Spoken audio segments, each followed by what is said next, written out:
Ciao, benvenuti! Oggi ci dedicheremo al punto diritto nella maglia. Seguitemi! Ora vedremo come eseguire il punto diritto a maglia. Il metodo che vi insegno è un metodo tedesco perché è molto più comodo e pratico. Prendiamo le nostre maglie che abbiamo messo, il nostro ferro, e la cosa importante è come tenere il filo avvolto al gomitolo. Inizio, apro la mano, infilo il filo dietro il mignolo, dietro l'anulare.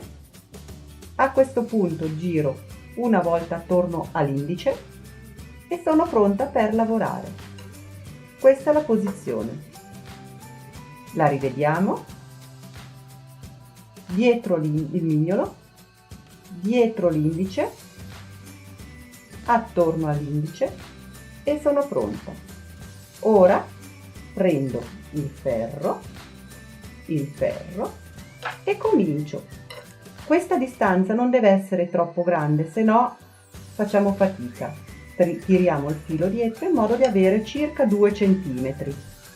A questo punto con l'altro ferro entro nella maglia da sotto ed estraggo il filo.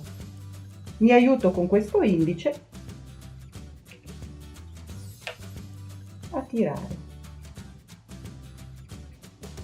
Entro sotto la maglia, prendo e tiro.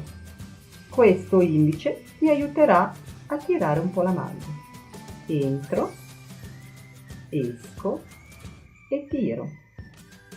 Entro, esco, tiro e mollo e mi accorgo sempre che la distanza è 2-3 cm, questa distanza.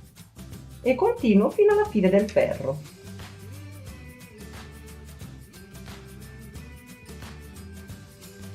Quando arrivo alla fine, l'ultima maglia non va lavorata.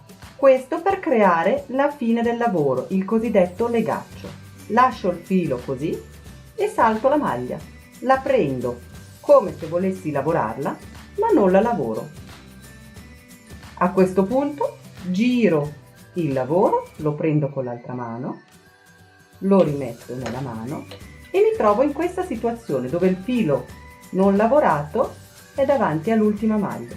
A questo punto entro, attenzione, entro nella maglia, sopra il filo, entro nella maglia, prendo il filo da dietro come sempre e lo estraggo. Ora continuo normalmente, entro nella maglia, prendo il filo e lo estraggo. Entro nella maglia, prendo il filo e lo estraggo. E continuo. Perfetto, ora abbiamo imparato come fare il punto diritto a maglia. Mettete un like se vi è piaciuto il video e non perdete i successivi. Ciao, a presto!